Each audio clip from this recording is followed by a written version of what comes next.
Assalamualaikum warahmatullahi taala wabarakatuh. Selamat pagi dan salam sejahtera. Saya ucapkan kepada semua hadirin ataupun saudara-saudari yang mengikuti program Bicara Tokoh sempena bulan kemerdekaan pada hari ini, sama ada secara FB Live ataupun aplikasi Zoom. Alhamdulillah, pada hari ini kita akan membicarakan satu topik yang menarik tentang sosok atau figura yang kita kenal dia sebagai Tok Jangguk ataupun nama sebenarnya Haji Mat Hassan bin Munas. Dan apa yang kita dapati sehingga kini, kisah ataupun penulisan tentang Tok Jangguk ini didapati dalam pelbagai sumber. Sumber yang terawal daripada rekod-rekod kolonial sehinggalah tulisan-tulisan yang ditulis oleh pengkaji-pengkaji tempatan. Dan kita dapati terdapat pelbagai simpang siur ataupun cerita tentang kisah Tok Jangguk ini. Dalam pelbagai perspektif, ada sisi hitam dan putihnya dan menimbulkan pelbagai label-label tertentu kepada figura ini. Jadi, siapakah sebenarnya Tok Jangguk, tokoh yang kita bicarakan pada hari ini? Tokoh yang dikatakan terbabit dalam satu penentangan kebangkitan menentang penjajahan kolonial British pada 29 April 1915 di Pasir Putih. Apakah beliau seorang penentang ataupun dia seorang pemberontak ataupun dia seorang pejuang nasionalis? Jadi kita melihat banyak kekurangan-kekurangan fakta apabila kita membicarakan tentang tokoh ini. Tambahan pula, beliau sering juga diangkat sebagai tokoh yang diceritakan secara legenda dan juga mitos yang memperkuatkan lagi kedudukan Tok Jangguk dalam konteks sejarah tempatan. Jadi, untuk membahaskan dan merungkai persoalan ini, pada hari ini kita bersama-sama dengan seorang pakar dalam bidang sejarah, tokoh yang tidak asing lagi di kalangan kita, iaitu Profesor Emeritus Datuk Dr. Abdullah Zakaria Ghazali. Beliau mantan profesor di Jabatan Sejarah Universiti Melaya yang banyak menghasilkan penulisan-penulisan tentang kebangkitan nasionalisme awal di Malaysia ataupun di Tanah Melayu. Bermula dengan tahun 70-an lagi beliau dah mula menulis dan mengajar tentang hal-hal berkait dengan kebangkitan nasionalisme ini. Saya rasa saya tidak perlu bercakap panjang persoalan ini dan saya dengan rendah hati ingin mempersilakan Yang Berbahagia Prof untuk menyampaikan kisah tentang tokoh atau figura yang kita namakan sebagai Tok Jangguk. Saya persilakan Prof.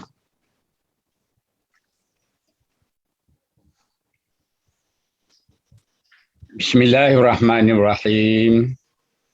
Terima kasih saudara moderator Nasrul Amin Azam.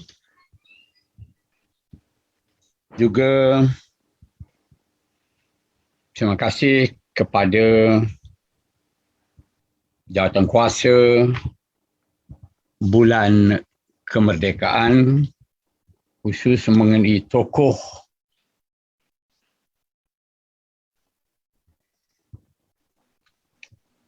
yang terdiri daripada Muzium Negara, Jabatan Sejarah Universiti Melaya kerana memilih dan memberi kepercayaan kepada saya untuk berkongsi pengalaman pengetahuan yang saya ada melalui penyelidikan dan bacaan sejak beberapa tahun yang lalu.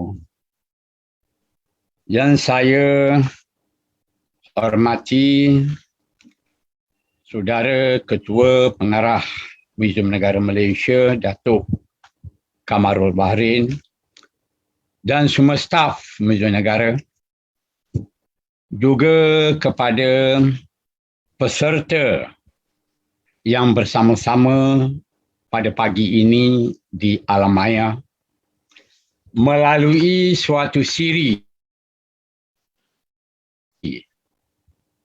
bicara tokoh sempena bulan kemerdekaan. Assalamualaikum warahmatullahi wabarakatuh. Waalaikumsalam.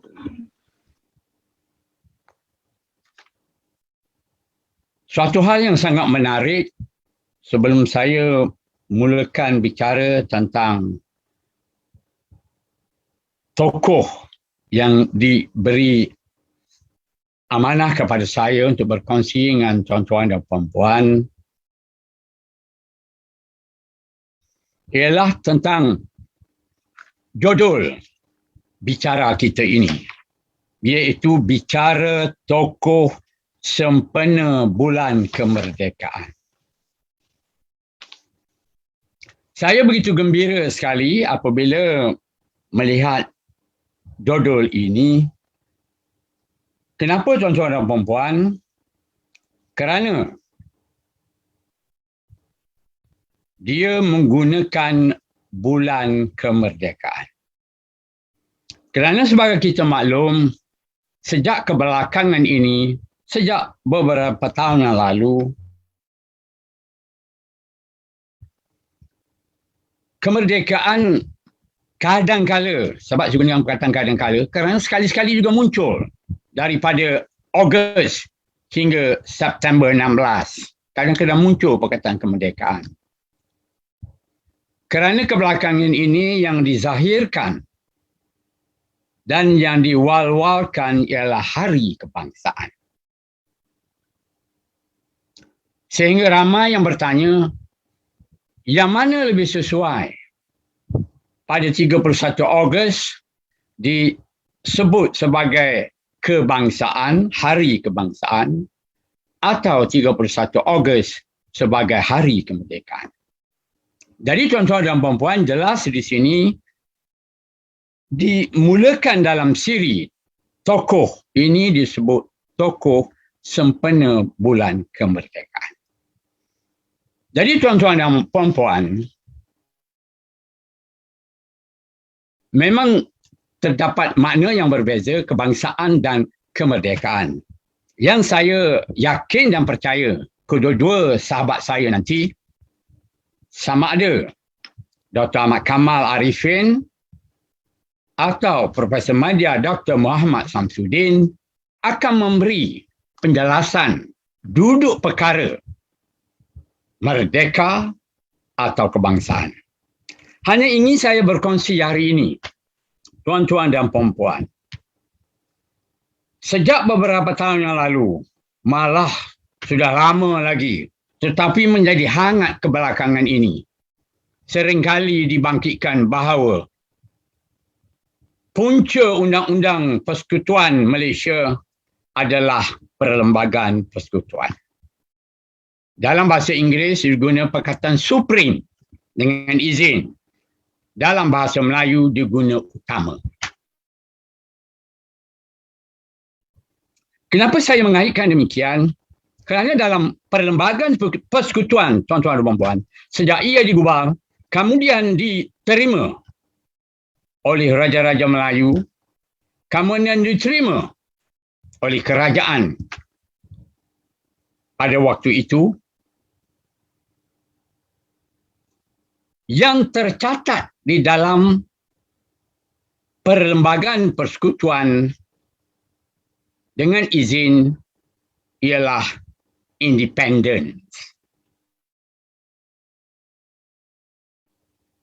Jadi kalau kita merujuk dalam Perlembagaan Persekutuan hari ini, istilah yang digunakan adalah Independent Days. Dalam versi bahasa Melayu disebut sebagai Hari Merdeka. Saya tidak mahu mengulas perkara ini.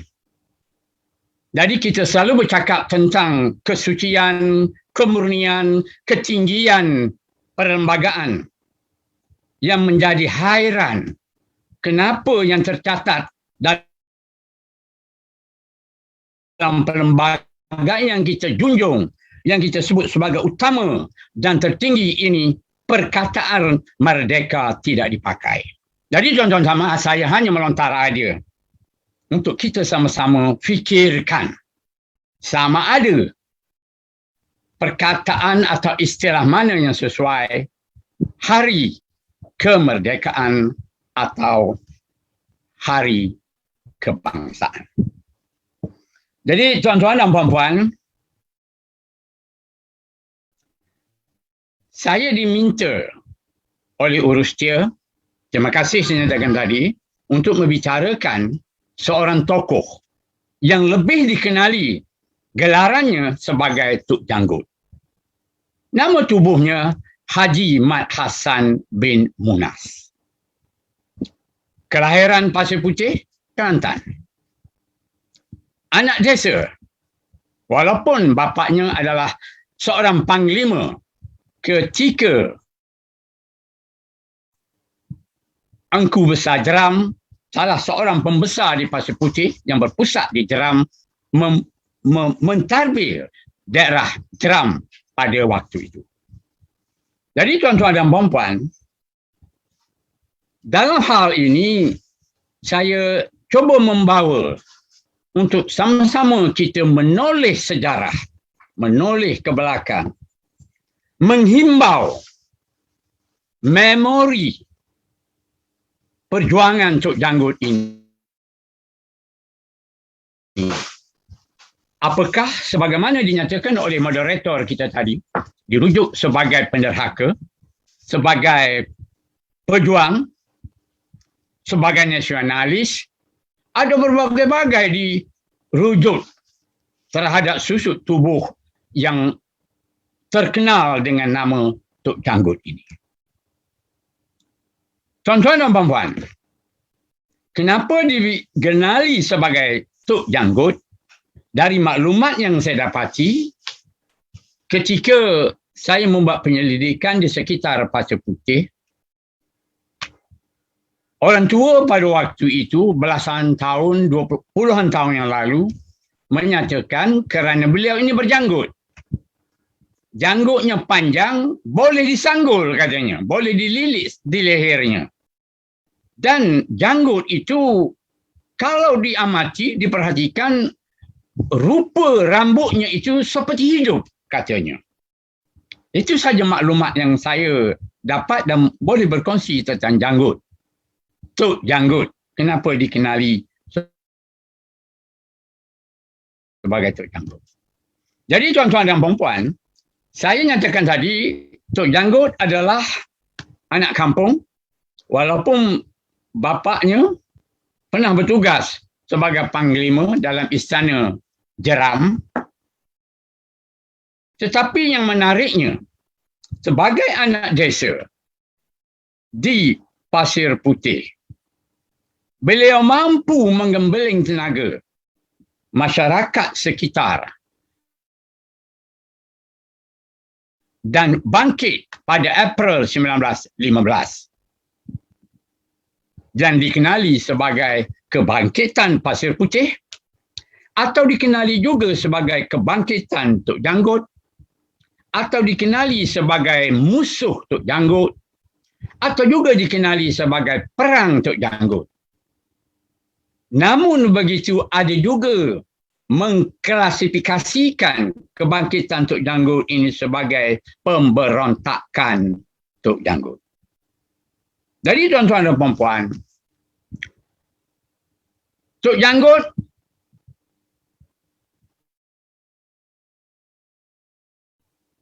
pernah menjalankan kegiatan sebagai seorang pedagang, menjual minyak kelapa, padi ke Terengganu dan juga sampai ke petani. Namun saya nyatakan tadi, beliau berjaya mengembeling masyarakat setempat dan menyokong perjuangan beliau. Perkara ini terjadi, tuan-tuan dan puan-puan, kerana ketokohan Tok Janggut itu sendiri. Karismatik pimpinan yang ada pada jiwa Tok Janggut. Dia dihormati, dia disegani kerana kehebatannya sebagai seorang pesilat atau pendekar. mempunyai anak murid di sekitar.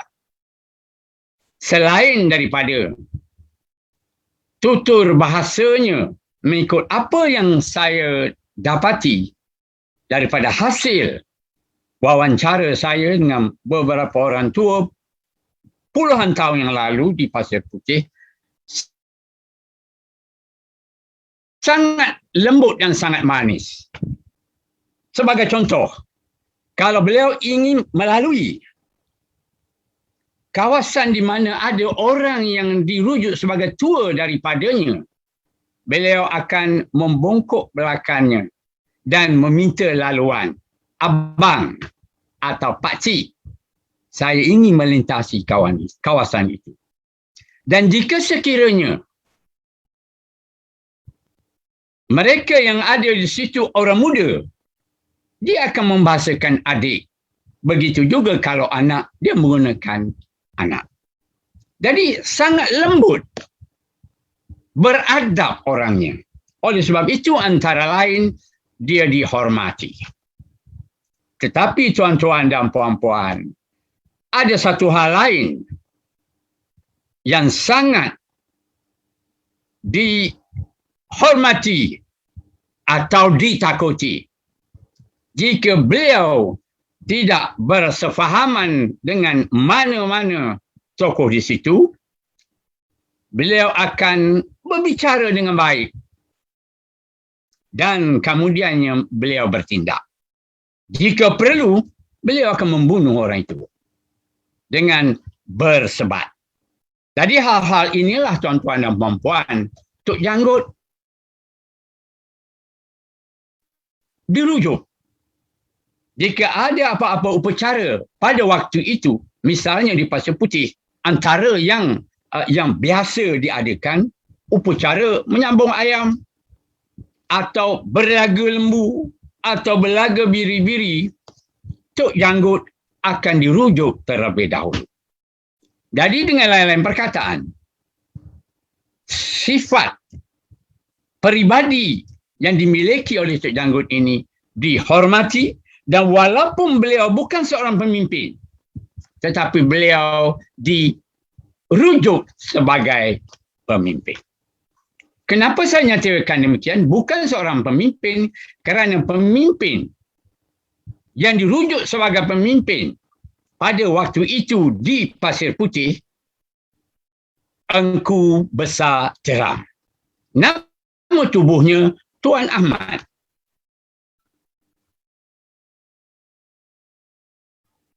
Jadi Engku Besar Jeram ini adalah suatu gelaran yang pertama kali disandang oleh Long Ghaffar yang membantu Long Yunus pada abad ke-18 dahulu, sekitar 1770-an, dengan bantuan Sultan Mansur Terengganu menyebabkan Long Yunus berjaya mengalahkan Long Pandak di Kelantan, menduduki takhta kerajaan Kelantan.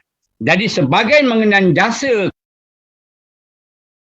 kepada Long Ghaffar ini, Long Yunus menganugerahi kawasan dari Sungai Pasir Tumbuh sampai ke pantai, ke laut, menganjur ke selatan sampai ke sempadan Besut, Kelantan, iaitu di tempat yang pada hari ini disebut sebagai Pacakan. Seiringan dengan itu, gelaran diberikan kepada Long Ghaffar dan kemudiannya dipakai dengan gelaran Engku Besar Jeram. Mendirikan pusat pentadbiran di Jeram. Tapi tuan-tuan dan puan, beberapa tahun lalu, puluhan tahun lalu, saya tidak berkesempatan untuk melihat Istana Jeram kerana sudah tidak ada lagi. Sudah roboh. Yang tinggal hanya sejarah. Jadi orang yang dirujuk sebagai pembesar adalah Tuan Ahmad atau Engku Besar Jeram. Jadi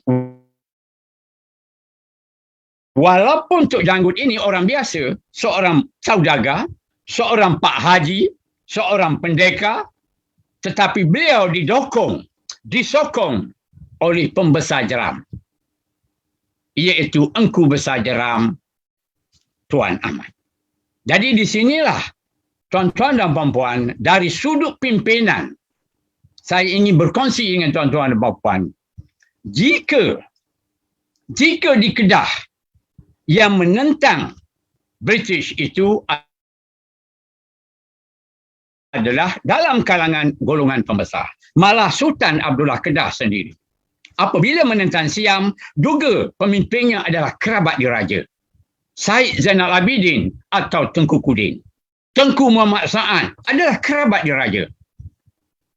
Dan malah kalau kita ke Naning, Dor Said adalah penghulu Naning yang statusnya pada waktu itu setara dengan seorang raja. Tapi hanya digelar atau diguna pakar penghulu Naning, Datuk Seri Roja atau Datuk Seri Raja Merah. Begitu juga kalau kita ke Perak, yang menjadi pimpinan, yang memimpin adalah dalam kalangan golongan bangsawan. Datuk Sagor, Maharaja Lela, Sultan Abdullah, Sultan Ismail, Menteri Ngah Ibrahim. Dan tuan-tuan tidak terkecuali di Negeri Sembilan, yang memimpinnya adalah yang Tuan Negeri Sembilan itu sendiri, iaitu yang Tuan Atta. Malah di Pahang adalah golongan bangsawan. Datuk Bahaman, orang kaya, Indra Perkasa pahlawan Semantan. Bahaman, Tok Gajah, Sultan Ahmad sendiri terlibat dalam gerakan menentang British di Pahang. Namun tuan-tuan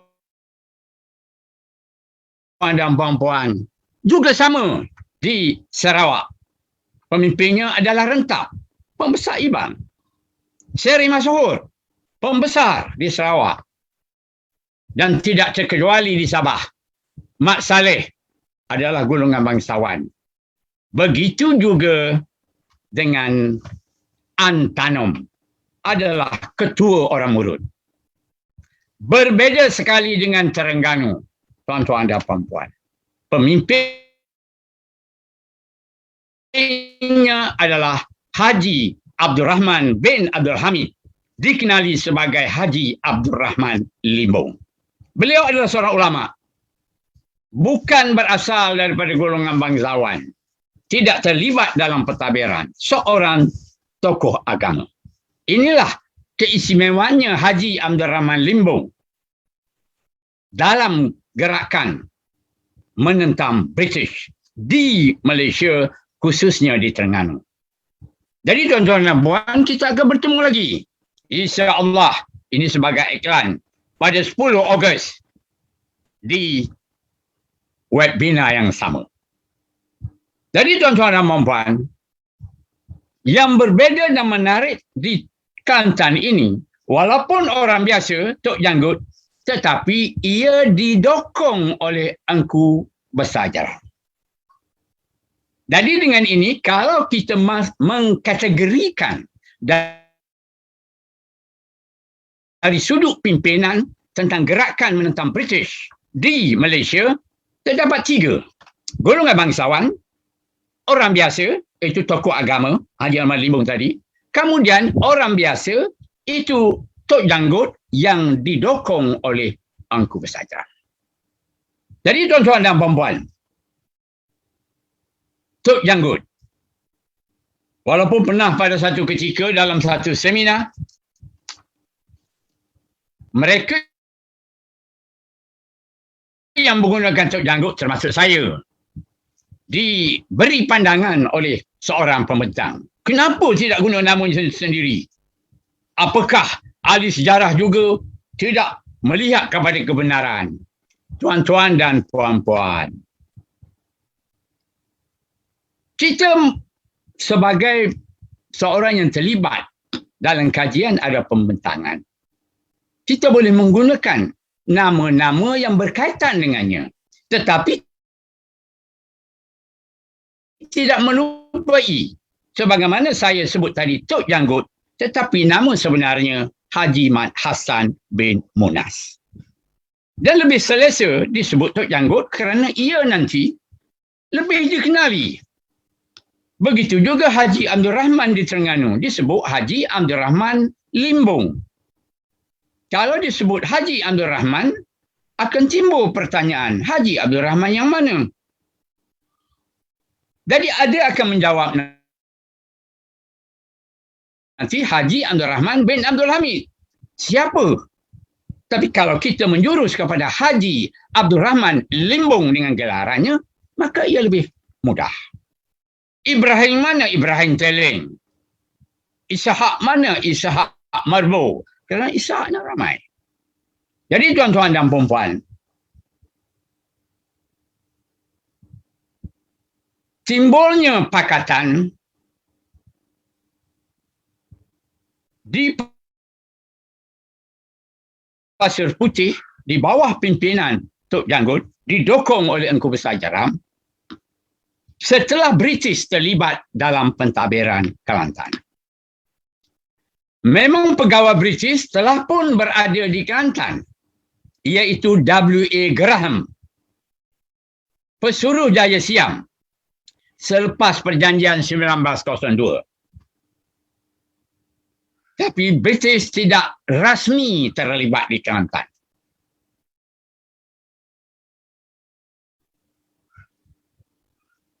(1903-1904) W.A. Graham telah memperkenalkan beberapa pembaruan dalam pentadbiran Kelantan. Antaranya, pada 1904, beliau mencadangkan, mengesyorkan dan diterima dan dipakai pembentukan jajahan di Kelantan. Antara jajahan yang dibentuk di Kelantan adalah jajahan Pasir Putih. Tuan-tuan dan puan-puan, satu-satunya di Malaysia yang ada jajahan ialah di Kelantan.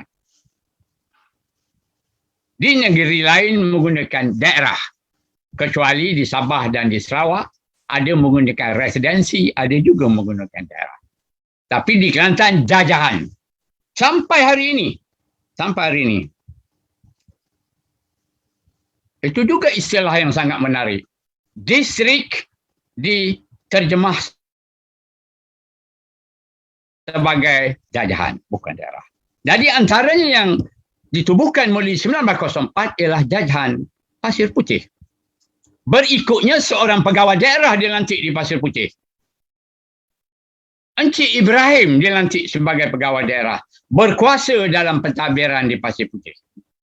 Jadi apabila berkuasa dalam pentadbiran Pasir Putih, segala pentadbiran yang sebelum ini dikendalikan oleh pembesar bergelar Engku Besar Jeram telah diambil alih atau Encik Ibrahim sebagai ketua jajahan Pasir Putih. Jadi di sinilah timbulnya pertemuan nilai, iaitu nilai lama, nilai tradisi yang diamalkan di Pasir Putih, di Jeram khususnya dalam pentadbiran. Pegawai British terlibat, W.A. Graham terlibat dalam pentadbiran Kelantan, iaitu Pasir Putih. Seorang ketua yang bukannya daripada kerabat raja atau golongan bangsawan. Perkembangan seterusnya berlaku di Kelantan. Pada 1909, Perjanjian Bangkok ditandatangani. Dalam perjanjian tersebut, ada satu fasa yang menjadi penting dalam perbincangan kita ini, ialah Kerajaan Siam menyerahkan naungannya, bukan kedaulatan, kerana yang digunakan bukan sovereignty. Yang digunakan dalam istilah itu adalah suzerainty.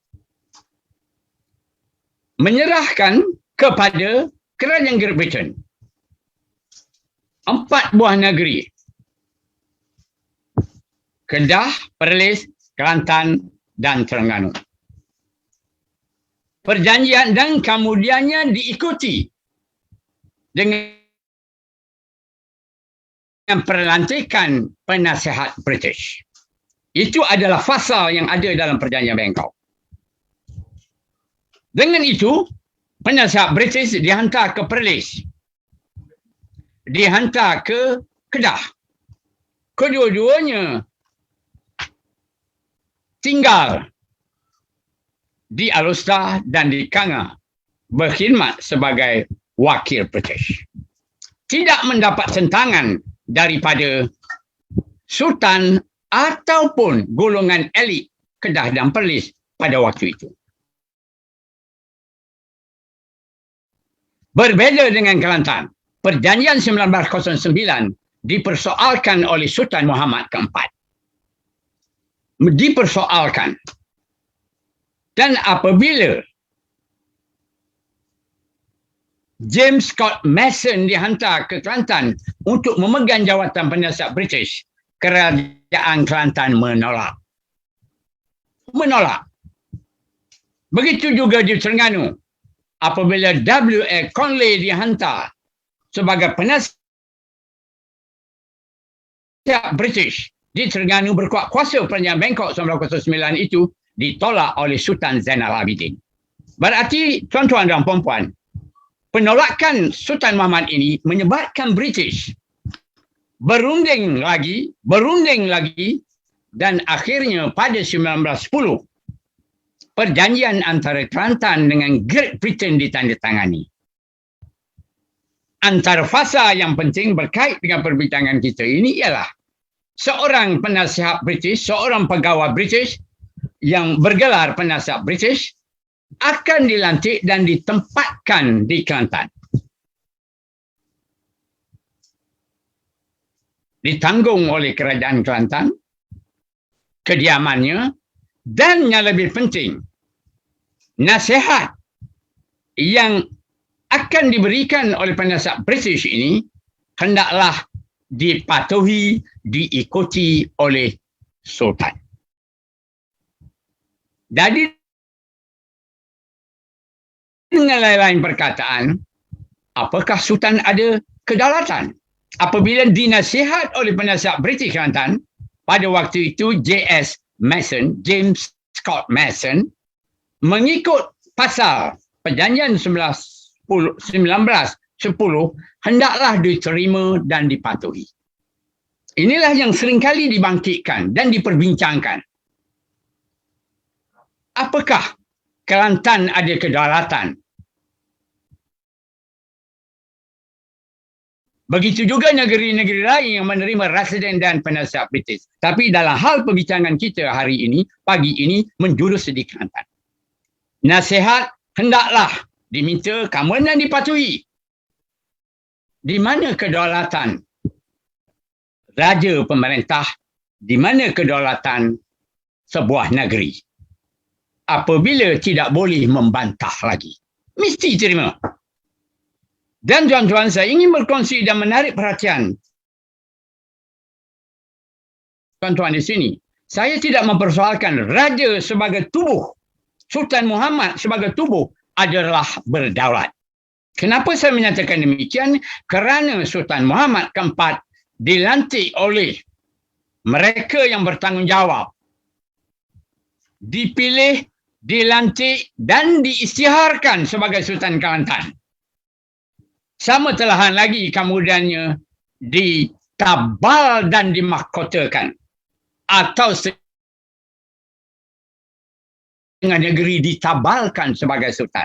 Maka ia berdaulat sebagai tubuh, susuk tubuh Sultan Muhammad keempat berdaulat. Tetapi apabila baginda mesti menerima nasihat, di mana kedaulatannya? Dengan izin, di mana sovereignty-nya? Jadi apabila tidak ada kedaulatan, berarti sama ada secara langsung atau secara tidak langsung, negeri itu dijajah. Negeri itu dijajah.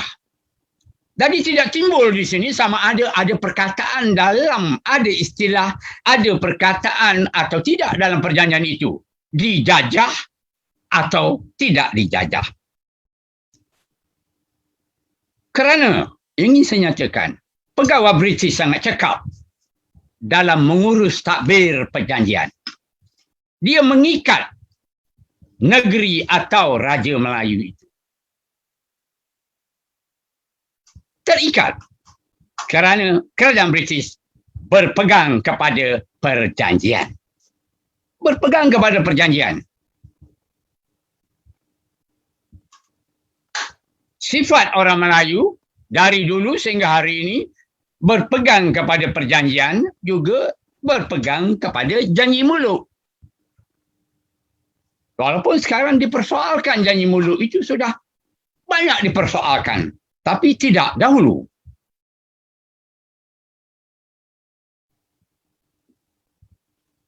Jadi tuan-tuan dan puan, dengan lain-lain perkataan, sekarang yang mentadbir negeri Kelantan mulai 1910 adalah pegawai British. Penasihat British. Sultan ada. Sultan berdaulat. Tapi kedaulatan negerinya sudah tidak seperti dahulu lagi. Dikuasai oleh kerajaan British. Kenapa? Siapa yang melantik pegawai British atau penasihat British? Bukan negeri-negeri Melayu bersekutu. Tuan-tuan dan puan-puan, diluluskan dari pejabat di London yang diberi nama pejabat tanah jajahan. Pejabat tanah jajahan. Yang menjadi ketua pejabat tanah jajahan ialah setiausaha pejabat tanah jajahan.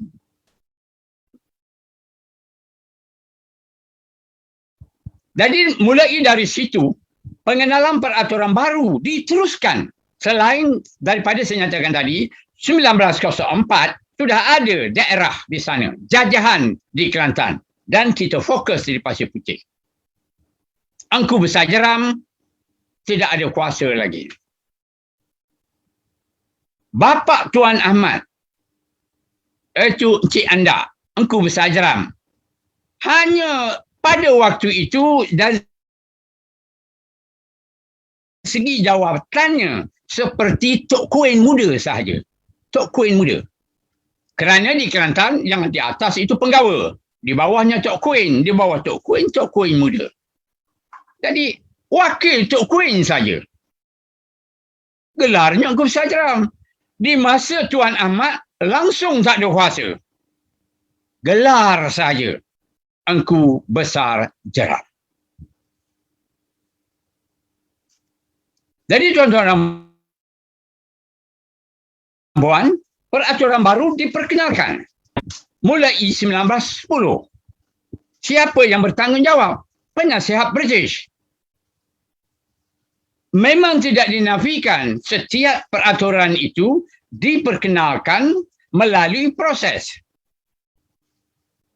pentadbiran, melalui pejabat setiausaha kerajaan, melalui pejabat menteri, menteri besar atau Perdana Menteri, menteri besar. Kemudian melalui pejabat sultan. Seterusnya dibincangkan dalam mesyuarat majlis dan diluluskan. Jadi kalau kita mengambil kira diluluskan oleh majlis, pengurusinya raja atau menteri besar, maka kita akan menyatakan ini adalah peraturan yang diluluskan oleh kerajaan negeri Kelantan. Sebagai seorang pengkaji, terutama sebagai pelajar sejarah, kita tidak melihat kepada hasil yang terakhir itu. Pelajar sejarah akan berundur dan akan memberi tafsiran yang berbeza. Walaupun hari ini hangat diperbincangkan, pelajar sejarah akan buat perbincangan yang lain, pendekatannya lain. Dia akan mencari katalisnya di mana. Walaupun faktornya sudah ada.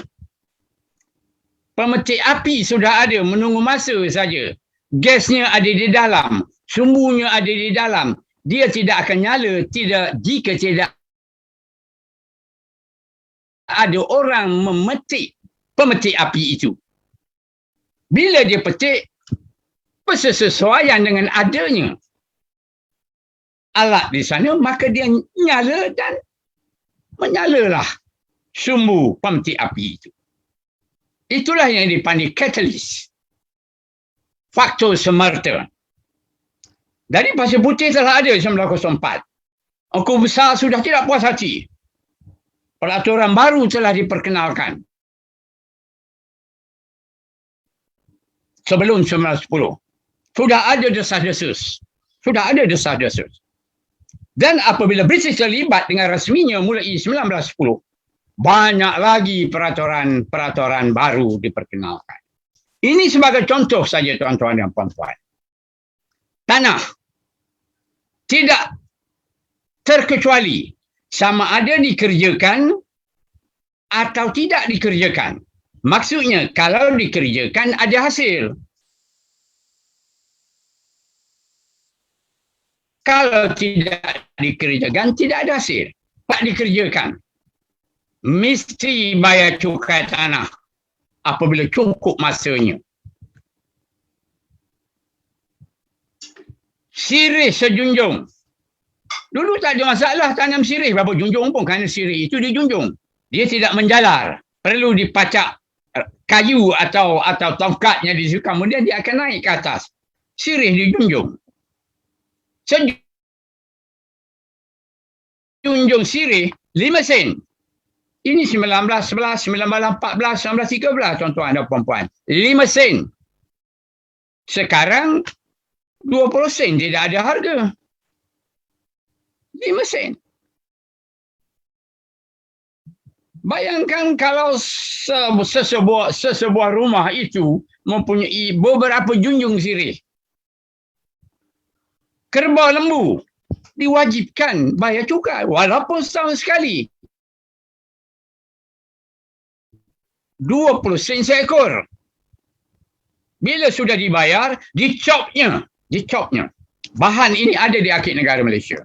Sayang kita tak dapat ke Akik sekarang kerana belum dibuka oleh sebab-sebab tertentu. Malah ada juga menyebut anjing pun kena bayar cukai juga. Lalu orang bertanya, kan anjing tak boleh dipelihara kan? Kenapa? Di Pasir Putih ada. Melalui temu ramah saya dengan beberapa orang tua puluhan tahun yang lalu, dia kata memang ada. Untuk menjaga rumah atau kadang-kadang untuk memburu. Itu kata mereka. Dan saya tidak berhujah dari sudut agama. Saya hanya minta penjelasan kerana tercatat dalam rekod menyatakan ada bayar 20 sen untuk seekor anjing. Jadi tuan-tuan dan puan-puan, inilah yang dihadapi oleh masyarakat. Kalau sebelum 1910 ada cukai, tapi cukai berdasarkan kepada hasil. Kalau tanah itu diusahakan, tak ada hasil. Tanaman rosak atau kemarau atau banjir, mereka tidak dikenakan cukai kerana cukai berdasarkan kepada jumlah hasil. Kalau hasil itu sedikit, tak dikenakan cukai. Bila hasil banyak, sudah terangkum dalam syarat dikenakan cukai, mereka dikenaki membayar cukai. Jadi dengan lain-lain perkataan, tuan-tuan dan puan-puan, penduduk Pasir Putih sudah biasa dengan cukai. Tapi cukai berdasarkan kepada hasil.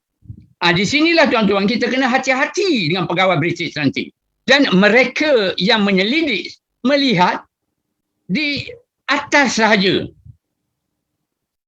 Bila mereka nampak Tok Jangguk menentang kerana cukai, dia kata, Tok Jangguk menentang sebab cukai. Mereka tak faham cukai.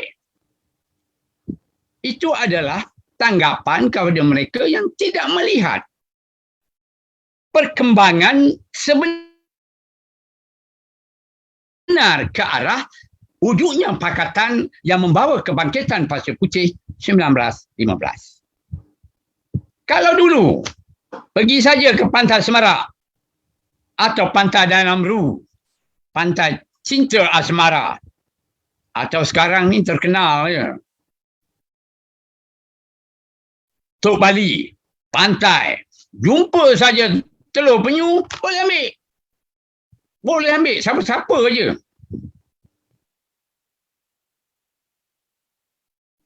Kerana mereka berpegangkan konsep itu ada hak Allah. Tetapi dengan peraturan baru, dikeluarkan pengisytiharan pajak. Jadi ada individu yang akan memajak pantai itu.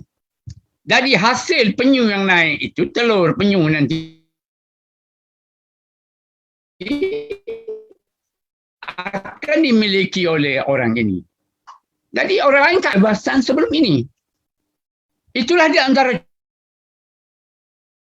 contoh peraturan baru yang diperkenalkan. Menimbulkan desas-desus, tidak puas hati dalam kalangan penyokong, pengikut Tok Janggut dan didokong oleh Engku Pestajam. Walaupun demikian tuan-tuan dan puan-puan, ada catatan pada satu ketika Tok Janggut ke Pasir Putih dengan urusan membayar cukai.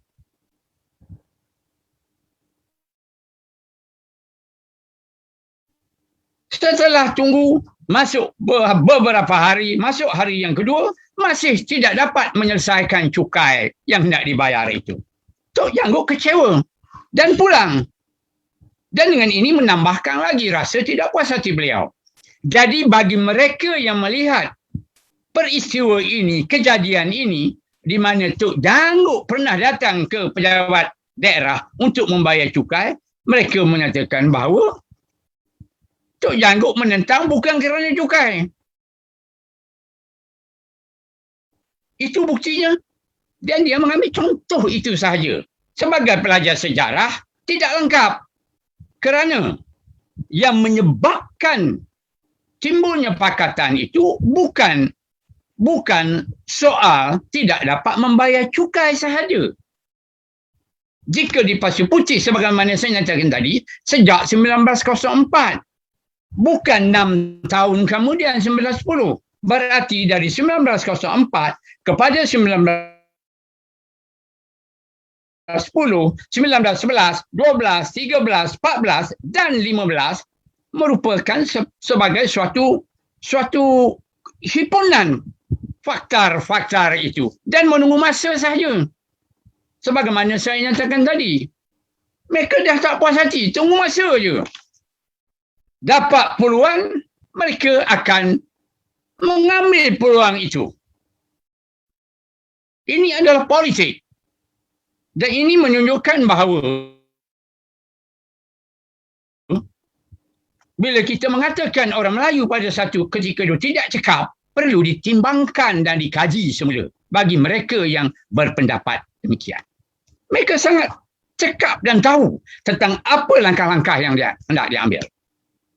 Jadi tuan-tuan dan puan, oleh kerana mereka menyatakan bahawa Tok Janggut ni pernah nak membayar cukai, dia kata, Tok Janggut tidak terlibat dengan soal cukai. Jadi tadi saya nyatakan, apabila Tok Janggut ini membantah bayaran cukai, dia kata pula Tok Janggut membantah cukai. Seterusnya, apabila dalam kebangkitan itu memang terbukti, sekurang-kurangnya dapat 3 kerabat raja memberi sokongan. Kerabat raja dari Kota Baru. Tengku Cik Penambang, Raja Bendahara dan Tengku Besar. Ketiga-tiga kerabat raja ini berminat, saya guna kata berminat ya, untuk menduduki takhta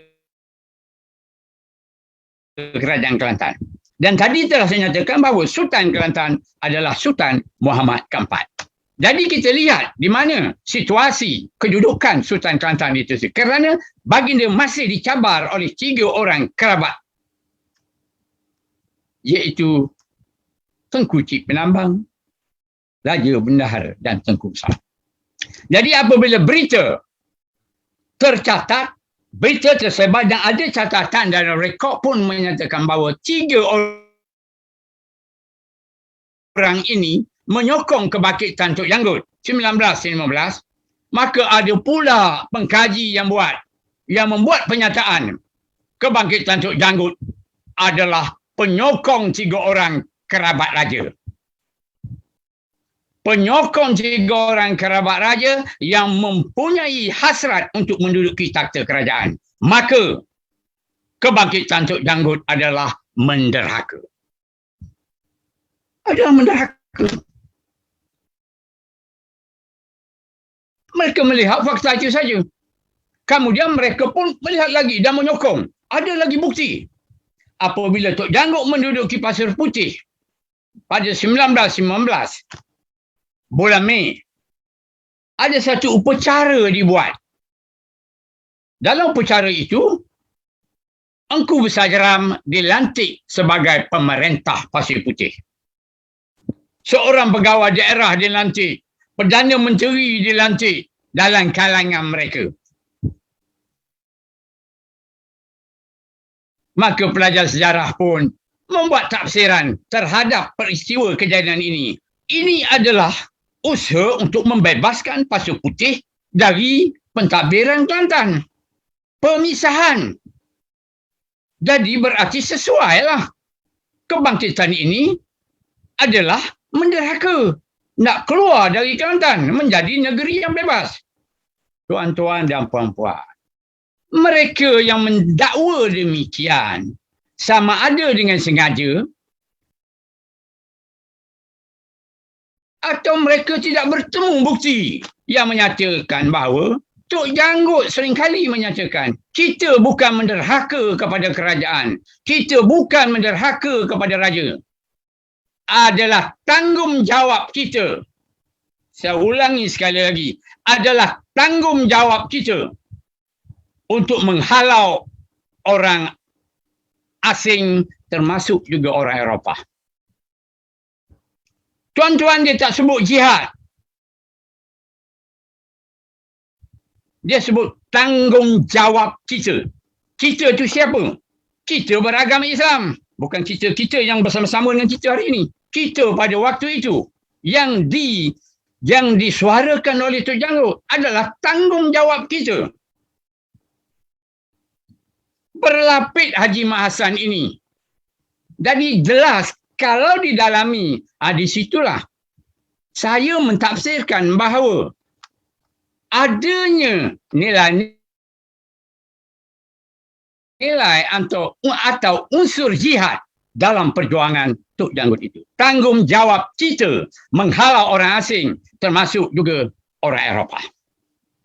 Kita bukan menderhaka. Jadi kalau bagi mereka membaca dokumen yang mencatatkan demikian atau mendapat maklumat melalui interview misalnya dari tokoh yang pernah mendengar pernyataan itu, mereka tidak akan secara cepat melompat dan menyatakan bahawa ini adalah gerakan menentang raja, menderhaka. Sebab tuan-tuan dan puan-puan, inilah yang digunakan oleh pegawai British ketika mempengaruhi dan meminta sokongan Sultan Mahmud keempat. Memohon dan meminta sokongan Sultan Mahmud keempat. Menyatakan Tok Janggut ini penderhaka. Dan keadaan Sultan Mahmud itu sendiri sebagaimana saya nyatakan, memang tidak kukuh dari segi kedudukannya kerana ada pencabar. Dan yang lebih penting lagi, kedaulatannya, kedaulatan Kelantan, kedaulatan sebagai raja pemerintah tidak ada. Tapi baginda adalah berdaulat. Sekali lagi saya tekankan, baginda adalah berdaulat. Kenapa berdaulat? Kerana raja pemerintah itu dipilih. Setelah dipilih, dari mana? Dari calon yang layak, kemudian dilantik. Setelah dilantik, diisytiharkan sebagai raja pemerintah. Setelah diisytiharkan sebagai raja pemerintah, akan ditabarkan sebagai raja pemerintah.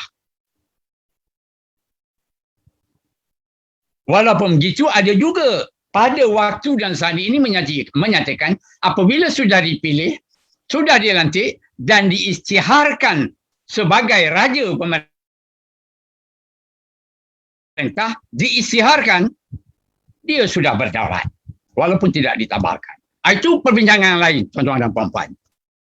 Jadi peraturan baru yang saya nyatakan tadi, itulah sebagai beberapa perkara yang dibangkitkan oleh pengkaji sebelum ini, yang dibangkitkan oleh saudara moderator tadi.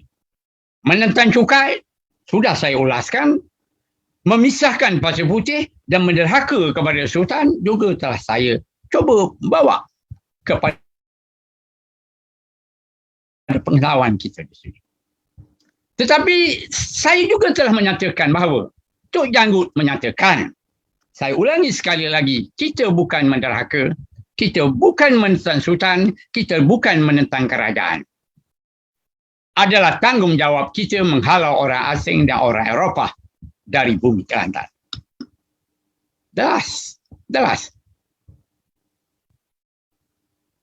Dan penentangan berlaku di Pasir Putih dipimpin oleh Tok Janggut setelah British terlibat dalam pentadbiran Kelantan. Maka oleh sebab itu, pengkaji dan pelajar sejarah menyatakan bahawa kebangkitan Pasir Putih 1915 itu adalah menentang British. Menentang British. Bukan menderhaka seperti dicadangkan oleh beberapa orang pengkaji, termasuk sebuah buku ditulis dan tulisan Jawi. Inilah balasan seorang penderhaka. Abdullah Amirah Selinsing.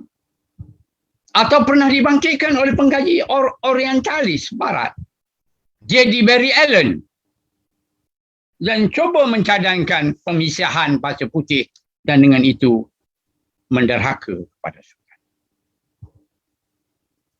Jadi mereka berhujah tanpa merujuk atau tidak bertemu dengan fakta yang sebenarnya sudah ada ditulis. Tetapi apakah timbul persoalan tadi?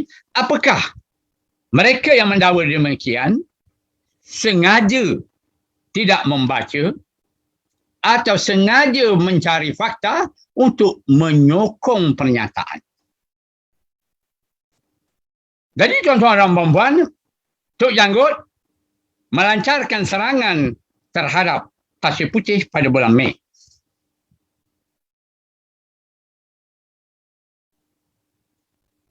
Sebelum serangan dilancarkan, pegawai daerah Pasir Putih pada waktu itu, Encik Latif orang Singapura. Sekali lagi tuan-tuan dan puan-puan, bila Encik Latif orang Singapura, pengkaji pula dan disokong menyatakan bahawa Tok Janggut dan pengikutnya tak suka orang asing memerintah Kelantan. Tak suka. Sebab Cik Latif orang Singapura, dia tak mahu orang Singapura memerintah Pasir Putih. Jadi lalu digolongkan, diistilahkan sebagai suatu istilah semangat kekelantanan. Orang Kelantan ni kuat semangat Kelantan. Tak sedap semangat Kelantan, dia guna istilah xenophobia. Oh, sedap sikit. Xenophobia. Tapi bagi pengkaji pelajar sejarah, dia akan bertanya, Cik Latif, pegawai daerah selepas Cik Ibrahim, pegawai daerah atau ketua jajahan yang pertama Cik Ibrahim, orang Singapura. Pasal apa tentangan tidak berlaku? Padahal dia orang Singapura.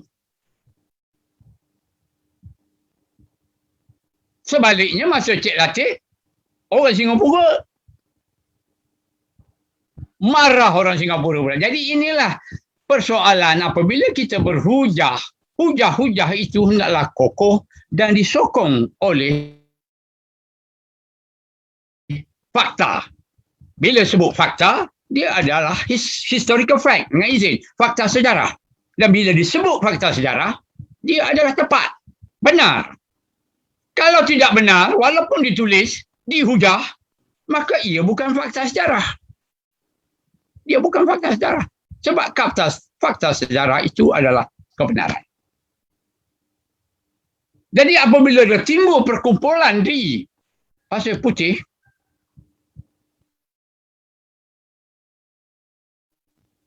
di bawah pimpinan Tok Janggut, Cik Latif menghantar sarjan yang bernama Sarjan Cik Wan untuk mendapat maklumat dan membawa Sarjan Tok Janggut membawa Tok Janggut ke Pasir Putih untuk disoal siasat. Berlaku pertelagahan. Tok Janggut kata, sarjanlah dulu jalan. Kata Sarjan Cik Wan, Tok Janggutlah berjalan di depan. Tok Janggut kata, kalau saya berjalan di depan, saya menjadi orang salah.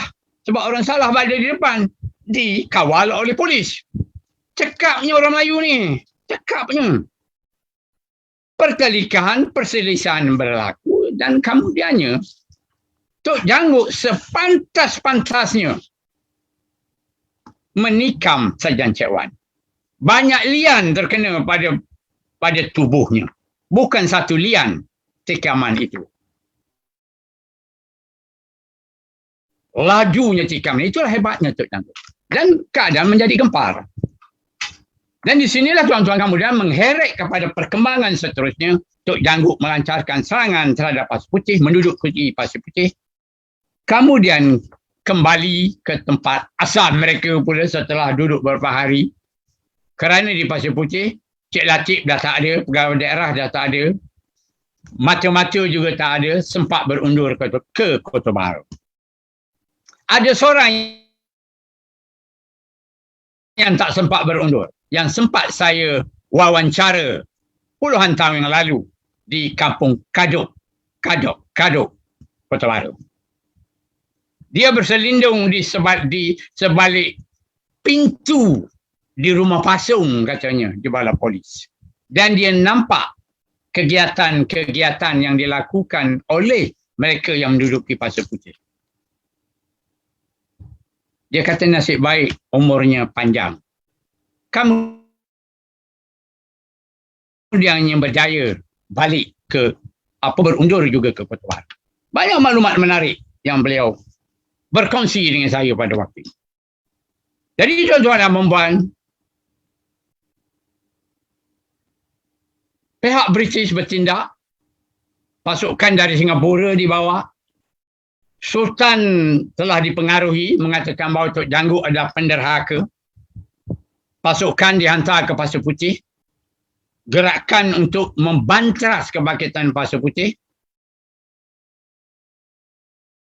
Yang kemudiannya berlaku pertempuran di Kampung Dalam Pupuk pada Mei 1915. Dalam pertempuran itu dilaporkan, saya menggunakan perkataan dilaporkan, Tok Janggut terkorban. Engku Besar Jeram cedera di paha, tetapi diselamatkan oleh pengikutnya bernama Awang Deraman. Dibawa ke selatan Thailand. Jadi mengikut laporan Tok Janggut terkorban. Dari maklumat yang saya dapat ketika membuat wawancara puluhan tahun yang lalu, mereka menyatakan yang mati itu bukan Tok Janggut. Saya meminta alasan dari mereka. Kenapa Tok Aki sehingga berani menyatakan bahawa itu bukan Tok Janggut? Saya ada pada waktu itu. Dan Tok Janggutnya tidak berjanggut panjang. Sudah dipotong katanya. Itu saja maklumat yang saya dapat. Dan dia kata Tok Janggut diselamatkan oleh cucunya. Di mana, tuan-tuan dan puan-puan, memang saya cuba menjejakinya. Sehingga ke Ulu Terengganu. Bertemu dengan seorang bernama Tok Janggut. Tetapi bukan Haji Mat Hassan bin Munas. Tok Janggut itu namanya Lebah Deraman. berasal dari petani. Terkorban dalam pertempuran, dalam saya guna perkataan dalam insiden Padang Kacung pada 1928. Jadi sehingga hari ini saya tidak lagi cuba mencari di mana nak menjejaki kalau sebenar-benarnya Tok Janggut itu tidak terkorban di kampung dalam pukul. Tidak korban. Kerana mengikut rekod, yang terkorban itu adalah Tok Janggut. Diarak di Pasir Putih, kemudian diarak di Kota Baru, kemudian disait kepala di bawah, kaki di atas, untuk dipamerkan kepada masyarakat Kelantan. Khususnya, inilah balasan orang derhaka. Di tempat hari ini dikenali sebagai Padang Merdeka atau Padang Bank. Setelah dititah oleh Sultan, kemudian jenazah itu diturunkan dan dibawa ke seberang sungai, disemadikan di Pasir Pekan. Maka disitulah yang dirujuk, disebut sekarang dan ditulis sebagai makam Tok Janggut. Jadi tuan-tuan dan puan-puan, sebagai kesimpulannya dari apa yang saya berkongsi melalui data yang saya baca, sama ada rekod rasmi British yang tersimpan di pejabat kolonial, sekarang di Arsip Kebangsaan United Kingdom dalam siri CO 273. Kemudian rekod rasmi negeri iaitu dari Kelantan, sana sama ada kumpulan pejabat Menteri Besar Kelantan atau pejabat tanah Pasir Putih atau pejabat penasihat British atau pejabat siasat kerajaan mengenai Tok Janggut ini, walaupun tidak banyak tetapi masih ada tersimpan dengan baik di Arsip Negara Malaysia. Dan beberapa buku, artikel yang ditulis dengan berbagai-bagai pendapat, pandangan, tafsiran mengikut kacamata pengamatan pengkaji itu masing-masing. Setakat yang saya lihat dan rujuk, saya merumuskan bahawa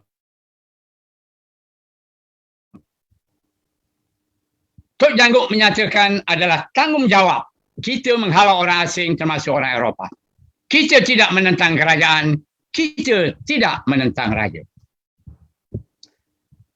Oleh itu, kebangkitan Tok Janggut 1915 di Pasir Putih adalah menentang British. Dengan lain-lain perkataan, beliau adalah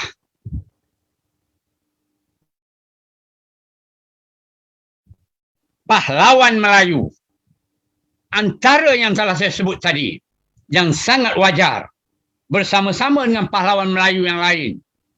Antaranya yang telah saya sebut tadi, Tunku Kuding, Tunku Muhammad Sa'ad, Wan Muhammad, Datuk Kamajaya, Langkawi. Mereka menentang penjajahan Siam di Kedah. Dor Said, Mak Kilau, Bahaman, Tok Gajah, Datuk Sagur, Maharaja Lela, Haji Ibn Limbung Tok Janggut diangkat. Sudah lebih masanya sebenarnya. Sudah lama sewajar-wajarnya diangkat oleh kerajaan Malaysia sebagai pahlawan negara. Inilah pahlawan. Keringatnya, darahnya, air matanya, air mata keluarganya, sanak saudaranya, tidak tahu banyak mana bercucuran atau melimpah di bumi di mana mereka mempertahankan tanah air. Melayu saja menggunakan tanah air. Mempertahankan tanah air, maruah kedaulatan agama dan tidak terkecuali raja mereka. Jadi sekali lagi, Tok Janggut adalah pahlawan negara. Sekian, terima kasih.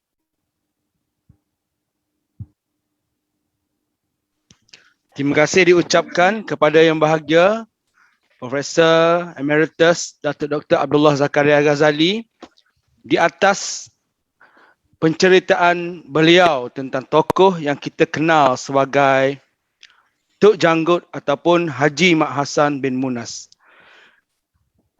Prof, di sini kita ada sesi ya. Sebelum kita mengakhiri perbicaraan ini, kita ada sesi soal jawab sedikit Prof. Mungkin dalam 3-4 soalan kita akan utarakan kepada Prof. Soalan yang pertama, soalan daripada saya sendiri saya rasa. Saya ingin bertanya Bukan kepada rasa, Prof. memang betul. Iaitu dalam kajian-kajian yang pernah dijalankan, saya rasa kawan Prof juga yang ni, Chiah Bungkin ya. Tentang Tok Janggut ya. Di mana soalan itu berkisar tentang sekumpulan manusia yang menggagalkan gerakan penentangan Tok Janggut. Yang dikatakan kumpulan manusia yang makan keliling katanya. Yang mana sewaktu berlakunya insiden pada April 1915 tersebut, ada sekumpulan manusia yang melakukan kacau bilau, membakar dan merampas harta benda orang ramai. Dan sekumpulan manusia ini jugalah yang kemudiannya menyokong British setelah British menewaskan gerakan Tok Janggut. Apa ya pandangan Prof tentang persoalan ini Prof ya? Ada lagi atau nak kita kumpul baik? Okey. Ya. Ada lagi? Ya. Ada juga yang bertanya, okey, saya ni daripada Hikmah Hassan ya, daripada FB Live ni. Betulkah kebangkitan Tok Janggut disebabkan oleh kehilangan kuasa memungut cukai yang diambil alih oleh kuasa kolonial ataupun kuasa British? Dan ada daripada Puan Siti Munirah daripada Kota Kayang mengatakan Tok Janggut ni memiliki ilmu kebal. Apakah benar penulisan ini sebagaimana yang diungkapkan dalam buku Tok Janggut oleh Chiah Bungkin? Dan seterusnya daripada Muhammad Asri yang bertanya dalam FB Live, perkataan penderhaka dilihat dari dua sudut, iaitu penderhaka dari sudut penjajah dan pejuang bagi pandangan orang tempatan. Mohon penjelasan. Setakat itu dulu saya kemukakan kepada Prof. Okey, terima kasih. Dia sebagaimana saya nyatakan tadi kan, kalau pelajar sejarah dia berdasarkan kepada dokumen yang dia capai.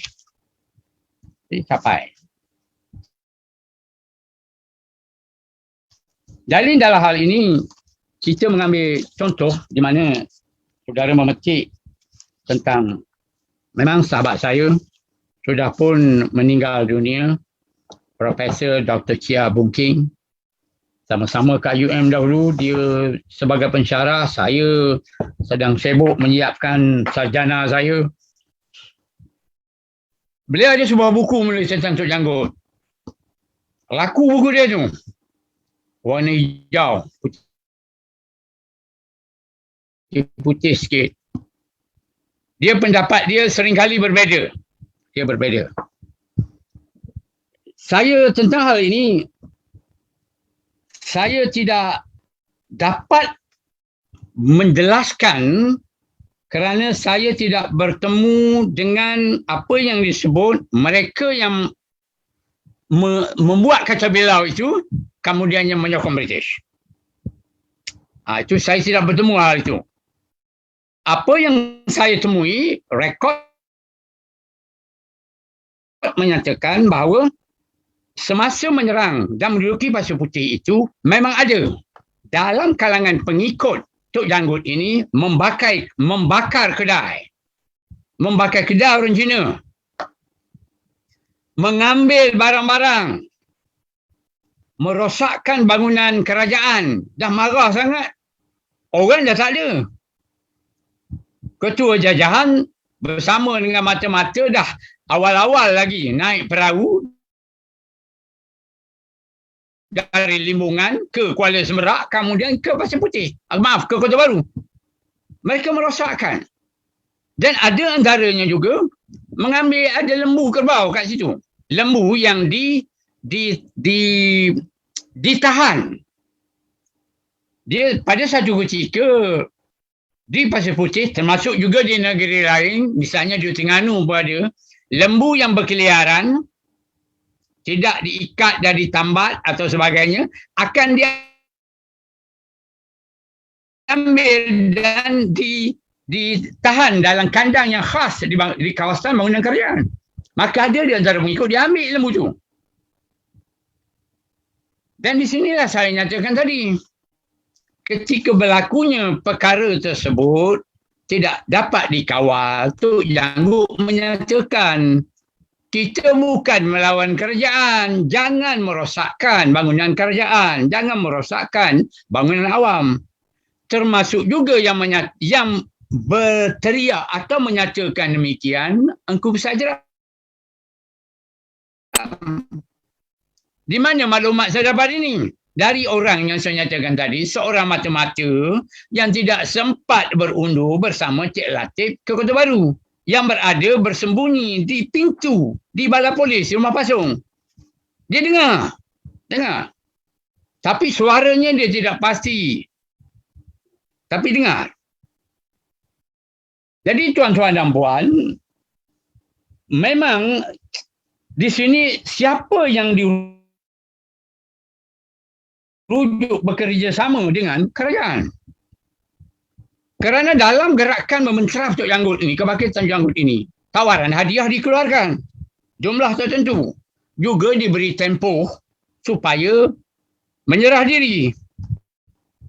Kalau tidak serah diri, harta benda akan dirampas. Rumah akan dibakar. Apakah ini satu pernyataan semata-mata? Tidak, tuan-tuan dan puan-puan. Memang ada yang tidak menyerah diri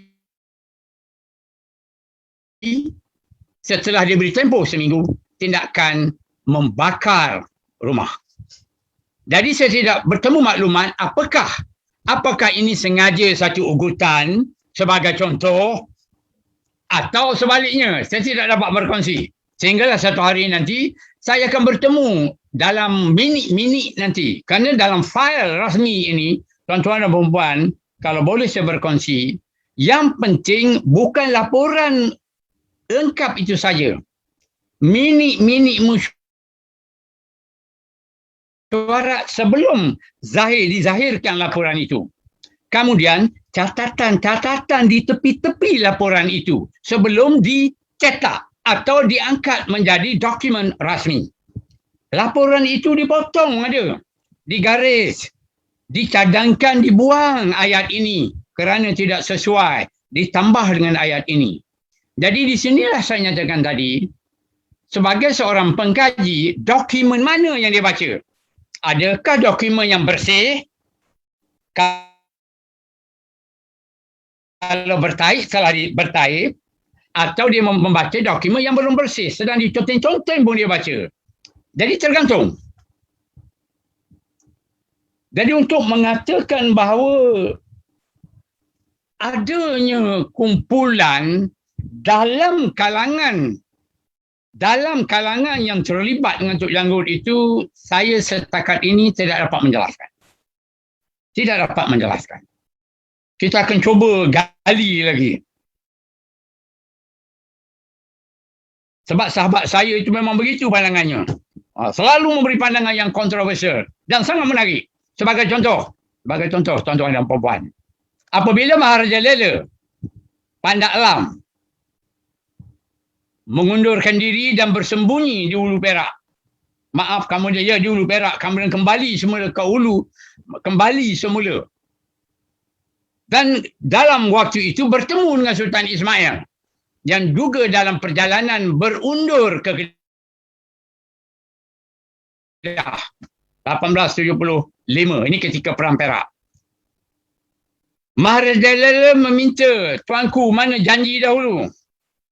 Tuanku kata tak boleh bagi. Di sinilah saudara saya menyatakan raja tidak menepati janji. Raja tak menepati janji. Dia kata pada raja tak menepati janji tu. Dia bercakap nilai 1875. Nilai kurung ke 19.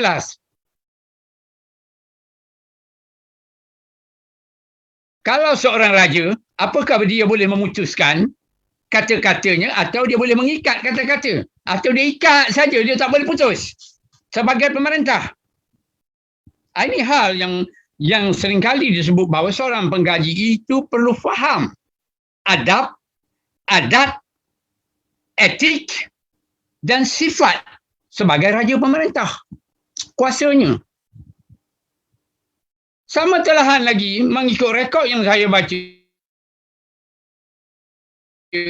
Gajah yang dia naik itu alat-alat kebesaran, ada anak dia, ada isteri dia, macam-macam. Berjalan, berundur nak ke Kedah. Datang nak minta bantuan. Cuba kita fikir, apakah mampu walaupun seorang sultan untuk memberi bantuan? Begitu juga beliau menyatakan apabila Sultan Abdullah menyerah Datuk Sago kepada British di residensi di Bandar Baru, sama juga dia kata. Gaji Abdullah juga, Sultan Abdullah tak dapat janji. Tapi saya yakin beliau tak baca rekod lagi. Yang menyatakan, yang saya baca, Datuk Sago bertemu dengan Sultan Abdullah. Tuanku, patik dah tak larat dah sekarang. Bukan soal berundur. Soal tak tahan hidup dalam hutan ni. Bukan makan tak ada masalah. Nyamuk dia kata. Nyamuk ramai sangat. Jadi dia berpakat. Tuanku serahkan saya ke pihak British. Di residensi. Apabila serah di residensi, dengan harapan pihak British akan melihat bahawa Sultan Abdullah dengan Datuk Sago tidak bekerjasama. Kalau bekerjasama, dia menyembunyikanlah. Ini tidak, dia bawa, dia serah. Ini saudara saya, Profesor Syah kata, ini juga menunjukkan satu kes lagi. Sultan tidak menepati janji. Padahal dia janji.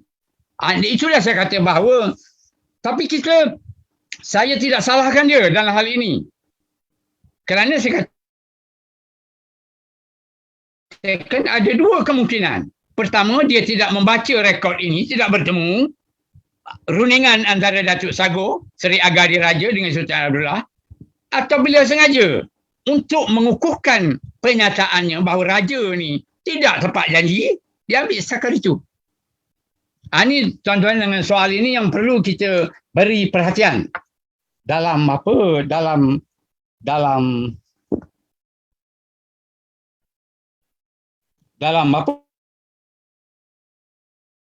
dalam perbincangan kita. Kemudian seterusnya tentang soal apa tadi ya? Cukai.